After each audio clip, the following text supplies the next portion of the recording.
Good morning, good morning, good morning. This is Black Thought. I'm your host, Dr. Hutchinson. Good to see all of you here today.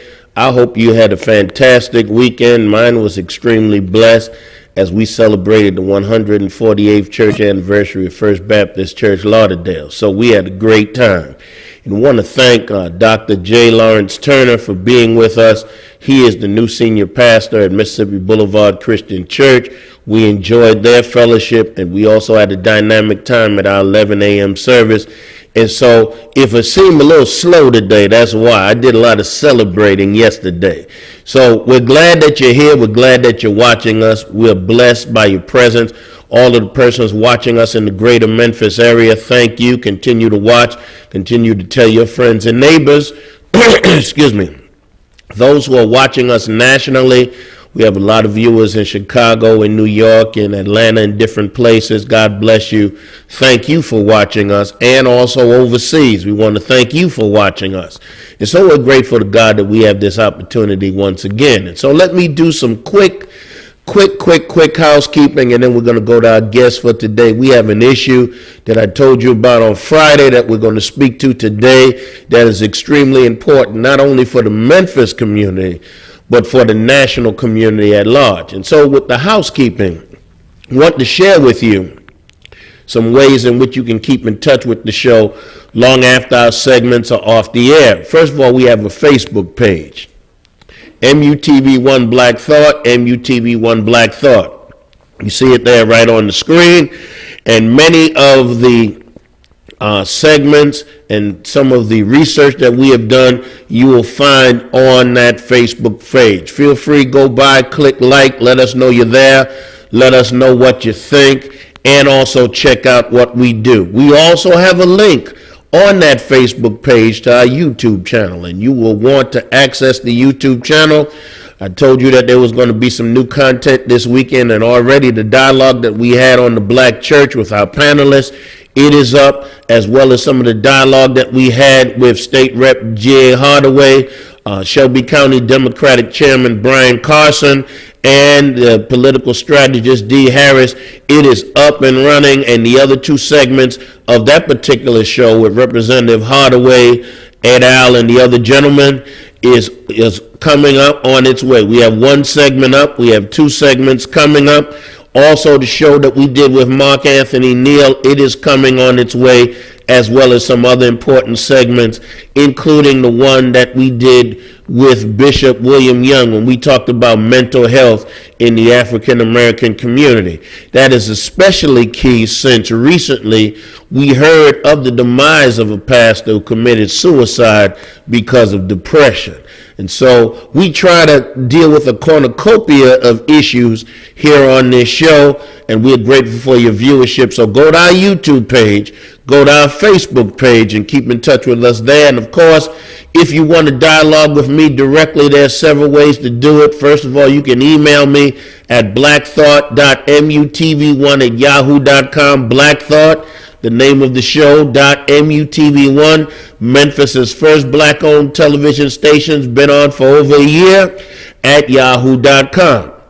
And I've already mentioned, of course, I am the proud pastor of First Baptist Church Lauderdale, 682 South Lauderdale Street, in that great hamlet of South Memphis, right across the street from Booker T. Washington High School. And you see the number at the bottom of your screen, 5230501. But of course, don't call that number now looking for me, because I'm looking at you in HD video. So keep it locked right here.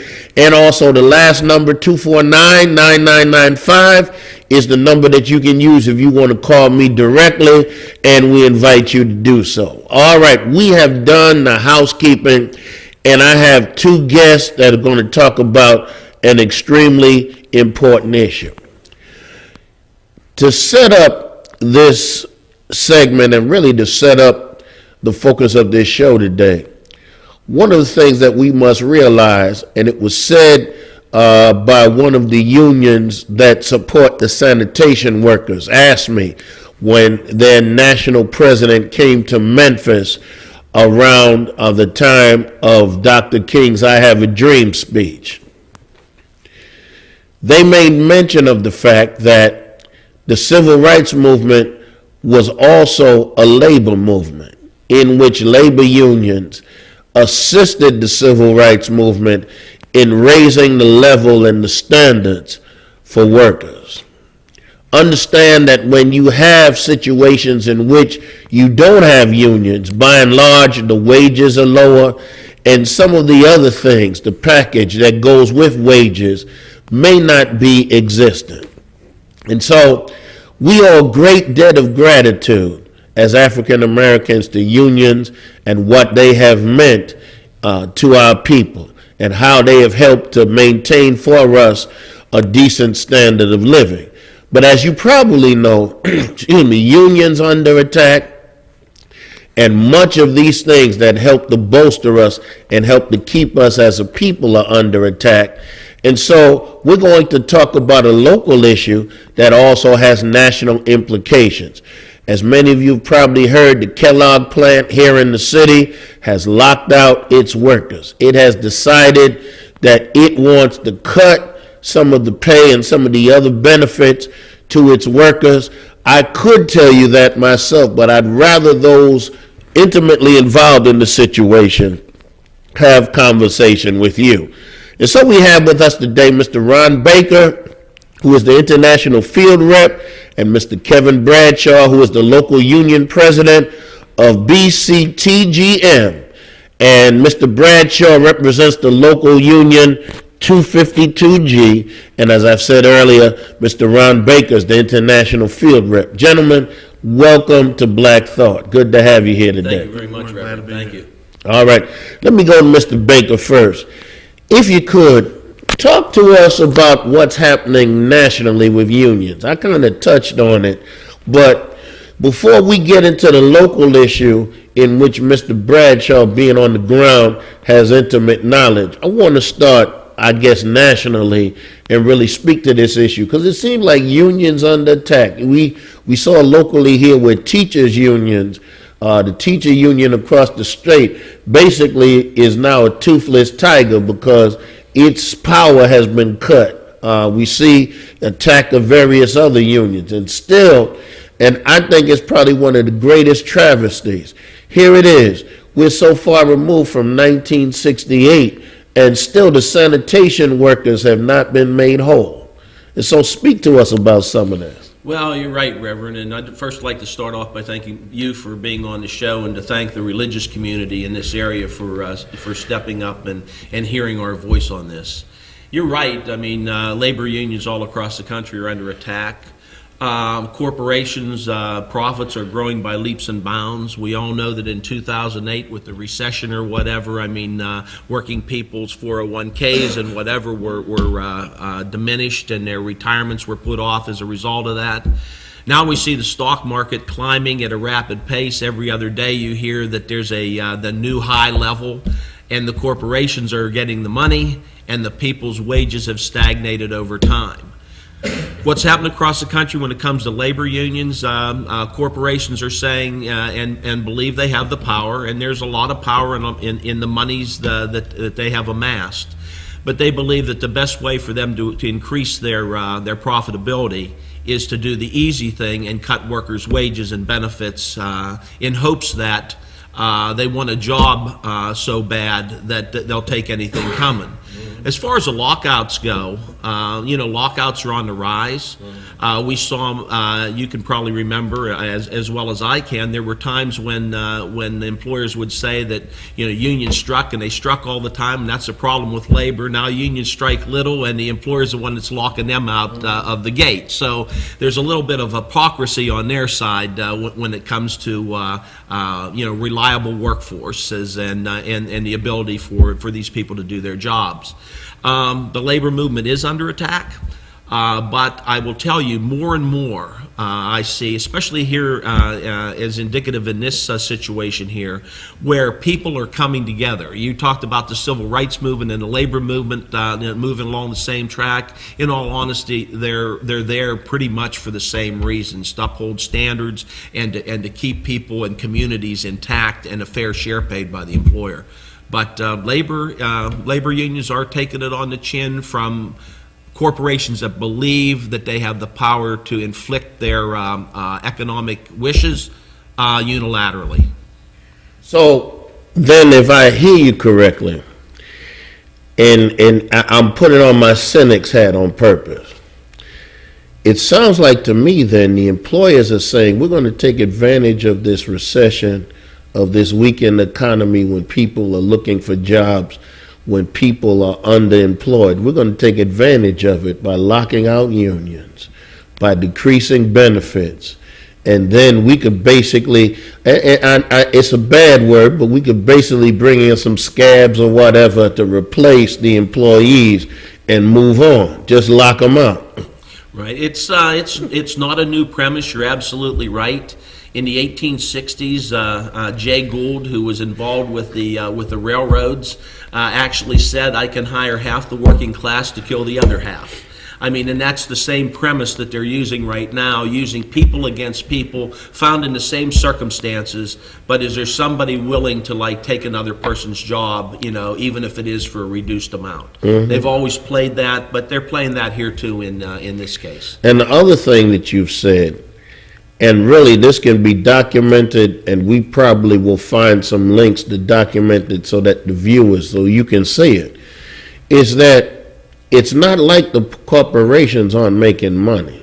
Matter of fact, the top 1%, and a lot of these corporations are making more money than they've ever made before, but they just don't want the workers to see any of that money. And I would dare say, from my, small involvement in this, I've never heard workers say, all right, you're making $1 million more a week, give me a bigger check. Basically, what I normally hear the workers say is, just leave us alone and let us do our jobs. Absolutely. And Kevin will speak to this later. I mean, basically that's a position here in this Memphis dispute.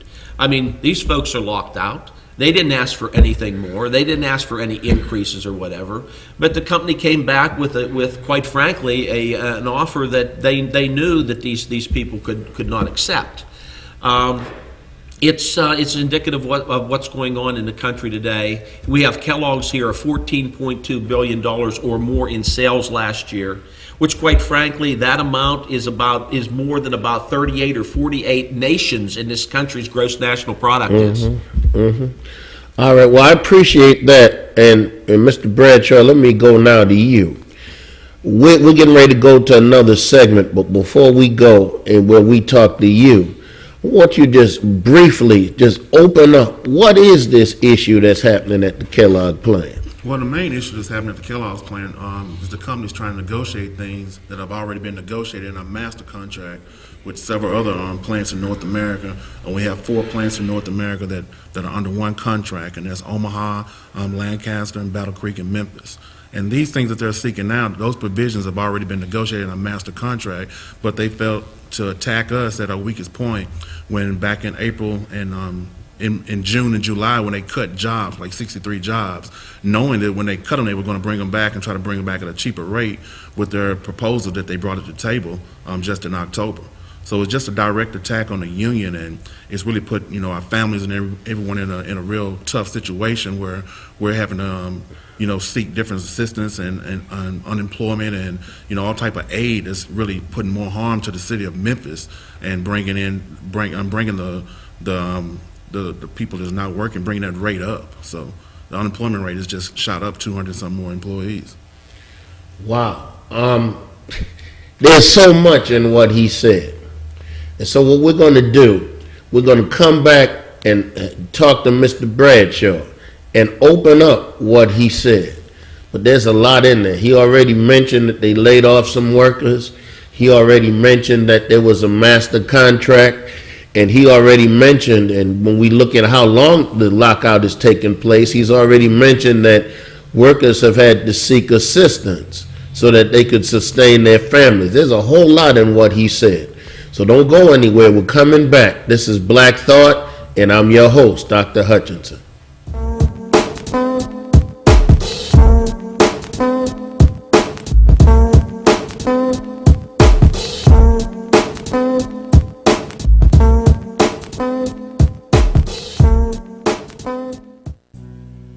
The show Black Thought is really key for what's happening in African American life. We need to bring critical thinking to every aspect of life, to all of the issues that beset us, whether it's the violence in our community, whether it's the food deserts in our community, whether it's the effectiveness or ineffectiveness of our houses of worship, whatever it is, we need to bring critical thought to the table, and we need to leave rhetoric alone. When I think about some of the great thinkers that have come out of our history, when I think about how, when you talk about philosophy, when you talk about any area of life, that it had its origins really in black thought. That's why it's so important for us to emphasize black thought.